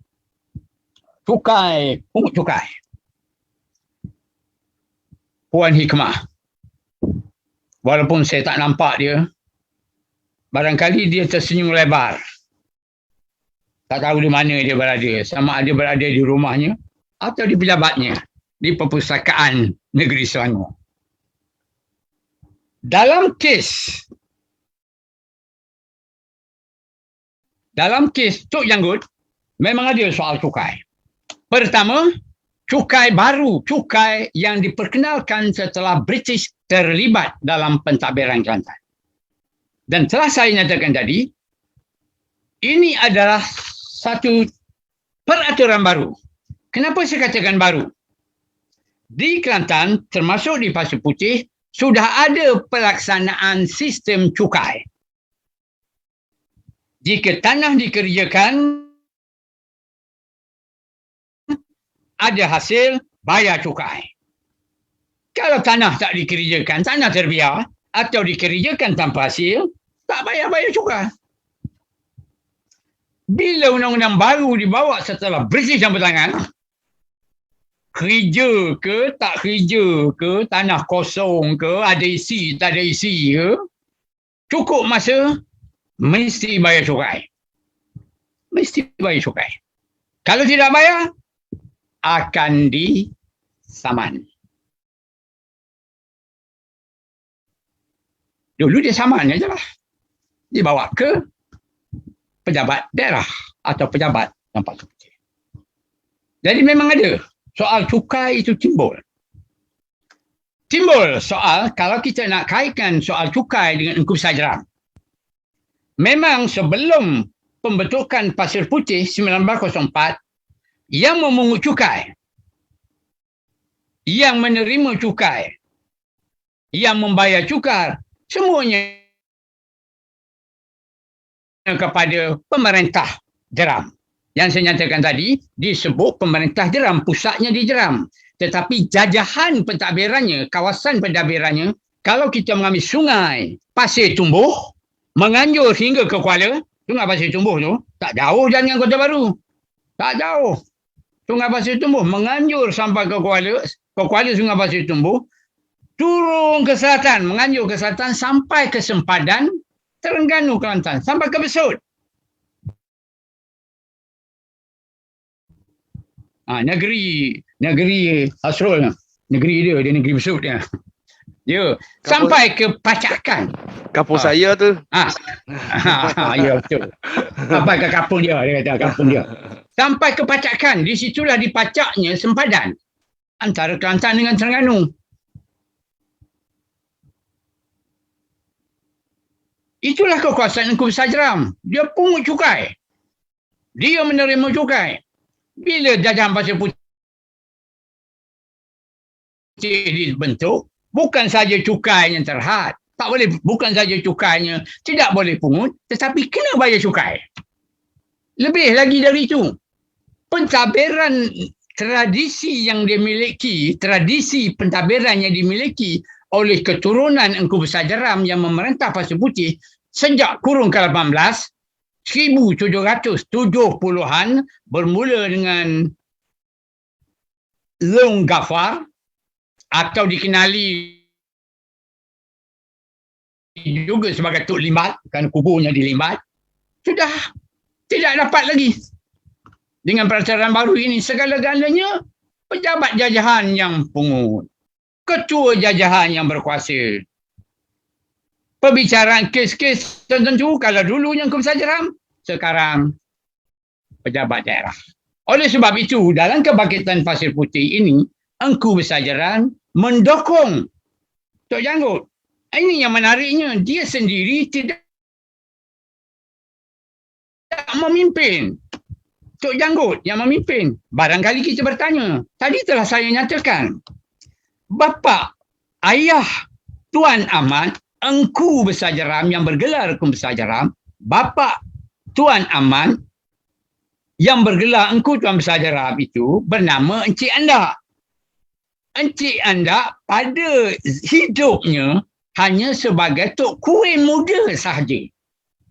Berarti di bawah Tok Kuin Muda ada Tok Kuing. Tok Kuing pada waktu ini penggawa di Kelantan. Penggawa. Jadi dia orang kuat penggawa je. Orang panggil Engku. Bercakapnya Engku, Tuan. Tapi kuasanya tidak ada. Jadi oleh sebab itu memang ada kaitan. Yang menyebabkan penyokong-penyokong Engku Besar Jeram juga menyokong Tok Janggut.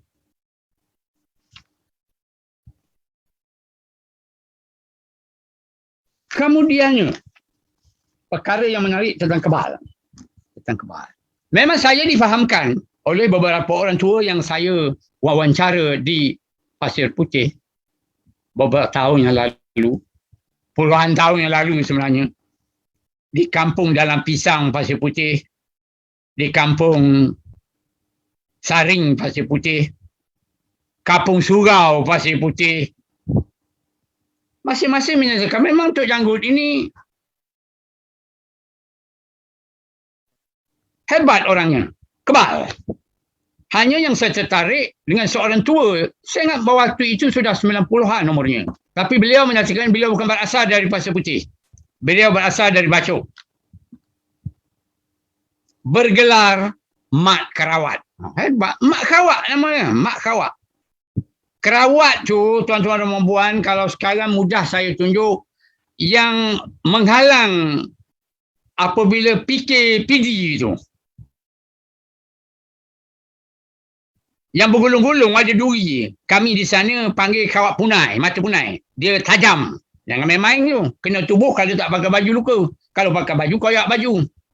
Kecuali orang yang dimalui oleh besi. Kena pun besi malu. Tak luka dia. Besi malu, tak luka. Bukan tak kena tubuh. Tapi besi malu. Dia tahu ilmu asal usul besi. Jadi tuan-tuan, itu katakan hanya saya ingin berkongsi tentang kehebatan. Bila dah pakcik ni kata dia ni tidak handal, saya berkesempatan berwawancara dengan salah seorang tua pun 20-an tahun lalu, cerita lama, 1780-an, maaf ya, 1980-an, bawa wawancara masa tu, tengah seronok, tengah rajin, tengah kuat, jalan ada orang sebut ada pergi, nak carinya Tok Janggut. Jumpa salah seorang tua di Kampung Surau. Kawasan Pasir Negeri, Pasir Putih. Jalan Kemacan tu.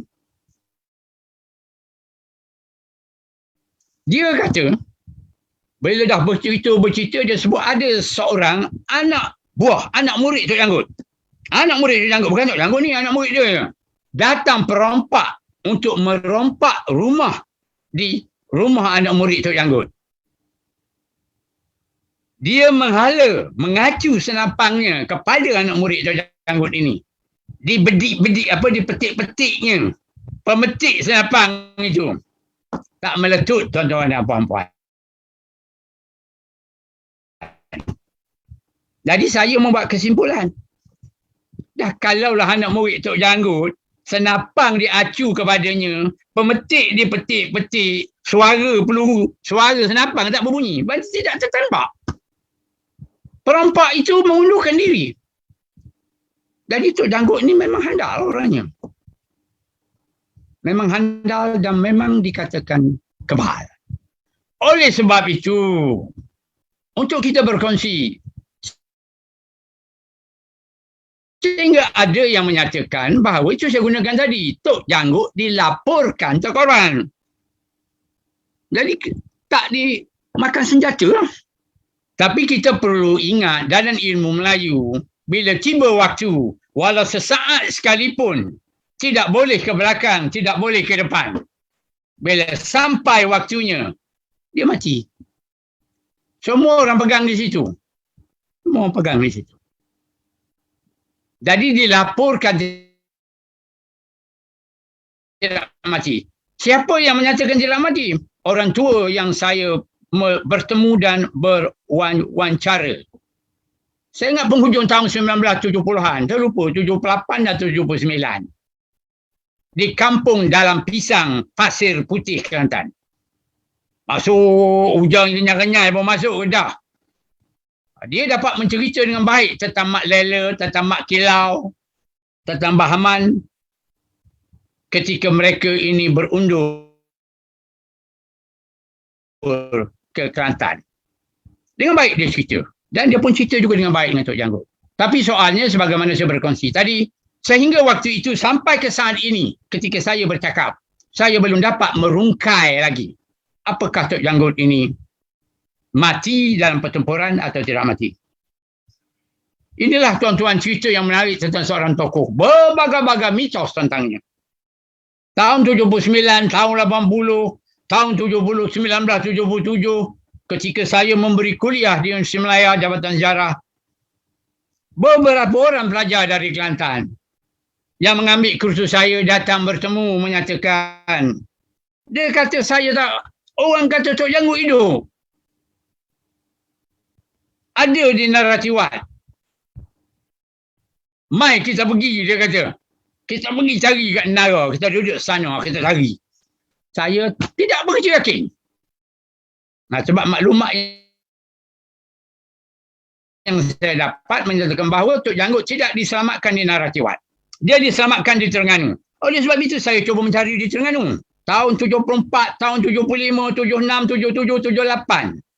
Akhirnya saya tutup penyelidikan saya apabila saya bertemu salah seorang Tok Janggut yang bernama Badraman itu bukan Haji Mat Hassan. Memang kebal. Salah seorang ciri yang dah baca memang kebal. Saya berdasar kepada maklumat. Saya sendiri dah tengok dia. Tak pernah bertemu pun. Ada orang kata dia ni tua dah. Tapi bila saya tengok baru umur 62 tahun. Kalau dah banding sekarang 62 tahun.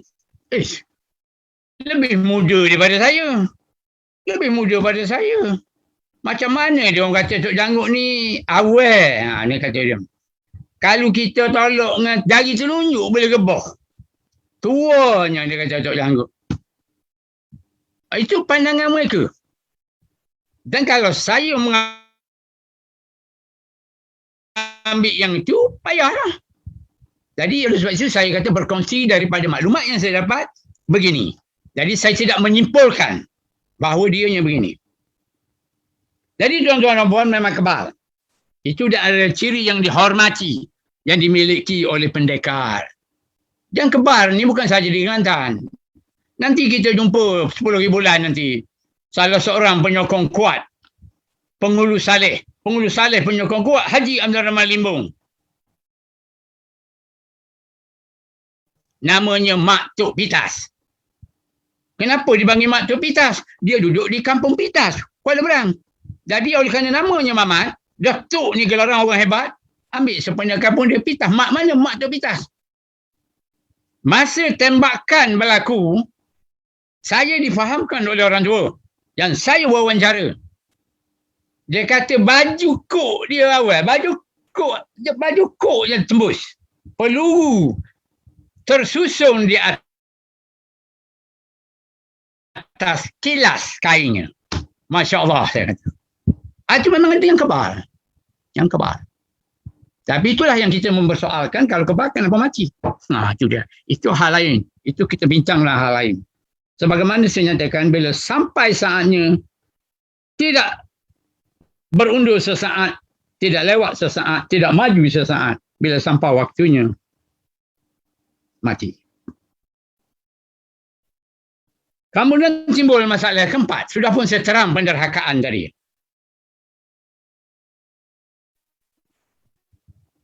Bagi orang putih, bukan saja Tok Janggut yang disebut sebagai penderhaka. Kita akan jumpa pada 10 hari bulan nanti. Banyak iklan ni. Terus 10 hari bulan nanti Haji Abdul Limbung juga dalam rekod British, dalam rekod kerajaan negeri dia guna penderhakaan Terengganu. Itu mereka. Dan British pula dalam rekod dia guna enemy, musuh. Penderhaka lah. Bila Dol Said dia menggunakan perkataan enemy troop. Bahaman tu semua pada satu ketika dia sebut sebagai penderhaka. Sebab dia adalah pemerintah. Jadi menderhaka kepadanya. Paling tidak dia guna perkataan pemberontak. Dalam istilah Melayu, kita hanya memberontak kepada pemerintah. Kita hanya berontak kepada orang yang tua pada kita. Disebut sebagai penderhaka. Menderhaka kepada ibu bapa, memberontak kepada ibu bapa, memberontak kepada kerajaan, memberontak kepada raja, memberontak kepada pihak berkuasa. Oleh sebab itu dalam tulisan setelah 80-an dan sehingga hari ini, kalau kita lihat dalam buku teks, kita tidak bertemu lagi perkataan pemberontakan Tok Janggut, pemberontakan Bahaman, atau pemberontakan Terengganu. Tidak jumpa. Kerana mereka telah sedar bahawa istilah yang digunakan itu memang tidak tepat untuk kita. Kita mempertahankan agama. Mempertahankan nilai. nilai-nilai murni mempertahankan maruah, kedaulatan, tanah air dan pemerintah. Aduh, itu raya.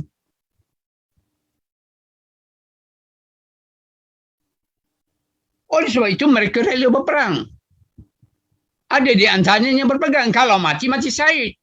Di Kedah menyatakan dengan jelas siapa yang mati berperang dengan Siam mati syahid. Ribuan datang bersama-sama dengan Tengku Muhammad Saad berperang menghalau Siam dari mentarbih, menjajah negeri Kedah.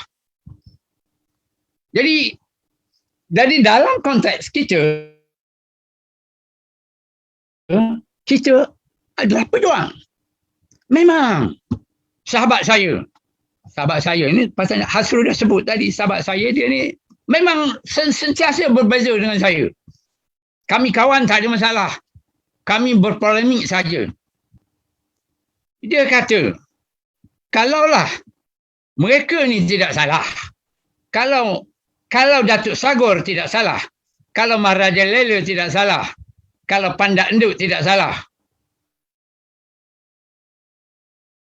Setuah, Ngah Jabur, Panjang Bur, Kulub Ali, kenapa dia dibicarakan, dia dihukum gantung sama mati? Asal kata kita berbetulkan dulu. Daripada 7 orang yang dihukum gantung sama mati itu, hanya orang tertentu dihukum gantung sama mati. Maharaja Lela, Pandak Endut dan Datuk Sagor. Yang lain dipindah hukuman kepada seumur hidup. Bersalahlah dia kata. Saya nyatakan, macam mana nak bersalah? Mereka ni memang menyokong Sultan Abdullah, menyokong Sultan Ismail dan membunuh Bush kerana keputusan mesyuarat pada 21 Julai 1875 di rumah Haji Mat Yassin di Durian Sebatang. Pengurusinya Sultan Abdullah. Sultan Ismail tak datang, tapi hantar wakil kuasa mutlak. Keputusan bunuh JWW Bush. 3 cara. Main hantu, racun, bunuh. Main hantu tak berjaya, racun pun tak berjaya, akhirnya bunuh. Jadi berarti tindakan membunuh, saya kata, tindakan membunuh Bush itu adalah keputusan kerajaan negeri Perak. Rasmi itu. Sekiranya Sultan yang menjadi pengurusinya. Kenapa menderhaka pula? Kenapa salah? Tak salah sebenarnya. Tapi kerana saudara melihat dari kaca mata British, mengikut rekod-rekod British, barangkali dia tak baca rekod ni atau sengaja tinggalkan rekod 21 Julai itu. Jadi tafsirannya berbeza. Jadi oleh sebab itu, tuan-tuan dan puan-puan, saudara dan saudari sekian, dalam konteks hari ini, bukan saja di Semenanjung Tanah Melayu, juga di Sabah dan Sarawak, dalam konteks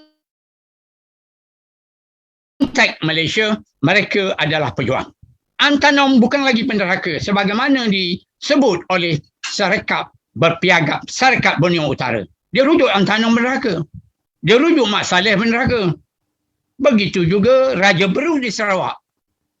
Rentak penderhaka, Linggir penderhaka, Sherif Manasohu penderhaka, Datu Petinggi Abdul Ghafur penderhaka. Padahal mereka mempertahankan tanah air mereka, nilai-nilai tradisi mereka, agama mereka, maruah mereka, bangsa mereka. Jadi mereka adalah pejuang. Jadi oleh sebab itu, tuan-tuan dan puan, Tok Janggut ini memang sangat sesuai dipilih bersama-sama dengan tokoh lain yang kemudian dibincangkan dalam siri yang dianjurkan oleh Muzium Negara dan Kerjasama Jabatan Sejarah Malaya ini, bicara seminar tokoh kemerdekaan. Terima kasih. Okay, terima kasih Yang Bahagia Prof. Jadi saya rasa kita akan mengakhirilah program ini sebab saya rasa masa terlalu panjang. Jadi sebagai konklusinya, apa yang kita dapat lihat daripada apa yang Prof hujahkan sebentar tadi bahawa fakta tentang tokoh yang kita gelar sebagai Tok Janggut ini terdapat pelbagai versi, pelbagai pandangan. Dan apa yang boleh saya utarakan juga bahawa sejarah tu kadang-kadang ada dimiliki oleh golongan yang berkuasa. Dan dalam konteks Tok Janggut kita lihat macam mana kolonial British telah menggunakan kuasanya memberi label-label tertentu kepada Tok Janggut dengan label penderhaka, pemberontak dan pengkhianat untuk mereka mengekalkan kekuasaan mereka di bumi Kelantan pada waktu itu. Dan kita melihat sejarah ini ada kalanya mungkin akan berulang kembali, ya, Prof. Dan ianya dalam konteks yang berbeza. dalam konteks dan zaman yang berbeza. Maksud saya manipulasi terhadap sejarah itu akan terus berlaku, ya. Jadi isu hati-hati. ya, dan Hati-hati dengan isu. kita boleh mengutip pengajaran daripada apa yang berlaku dalam insiden yang berlaku di Pasir Putih pada 1915, dan kita melihat bagaimana sosok seorang Tok Janggut yang berumur 65 tahun pada waktu itu mengepalai sebuah kebangkitan ataupun uprising di Kelantan pada ketika itu. Al-Fatihah kita doakan kepada arwah, dan kita mengharapkan semoga anak bangsa kita akan meneruskan lagi kajian dan juga catatan tentang arwah Tok Janggut ini. Jadi saya memohon kepada saudara-saudari, tuan-tuan dan puan-puan yang mengikuti program ini untuk terus mengikuti program ini dalam 10 Nasrul. ya. Nasrul. Ha. Nasrul boleh saya sama. Okey, Untuk makluman saja, sekejap, ya. Untuk makluman, saya pagi tadi ada menghantar email kertas sebenarnya. Saya memang saya tak pandai buat apa kita panggil saya. Saya dah email kepada pihak penganjur dan cuba hubungi, sebab saya katakan saya memberi kemudahan untuk dimuat turun. Ya. Kertas yang ringkas tapi menyentuh sebahagian Kertas tersebut telah di-share dalam Zoom, Prof. Kita share dah dalam online. Alhamdulillah. Kita dah share. So saya mohon jugalah kepada saudara-saudari yang menonton ataupun menyertai program ini untuk like dan share video di Facebook kita. Dan sebelum mengakhiri wawancara atau program ini, Prof, saya ingin berpantun sedikit. Pantun ni saya kutip daripada buku Peperangan Tok Janggut dan Balasan Derhaka yang dikarang oleh Yahya Abdullah pada 1955. Abdullah. Okey. Tok Janggut anak Kelantan, tempat beranak kampung jeram. Handal, berani bukan buatan, mimpian rakyat dengan tenteram. Jadi sekali lagi saya ingin mengucapkan terima kasih banyak-banyak kepada bahagia Profesor Emeritus Datuk Abdullah Zakaria Ghazali di atas perkongsian beliau tentang tokoh ini, dan kita akan berjumpa lagi pada 10 hari bulan, Prof, ya, untuk membicarakan tentang tokoh daripada Terengganu, iaitu Haji Abdul Rahman Limbong. Dengan itu saya selaku moderator pada hari ini ingin memohon ampun dan maaf sekiranya ada salah dan silap sepanjang saya mengendalikan program ini. Dan sekali lagi saya sudahi dengan terima kasih dan wabillahi taufiq wal hidayah. Wassalamualaikum warahmatullahi taala wabarakatuh. Terima kasih.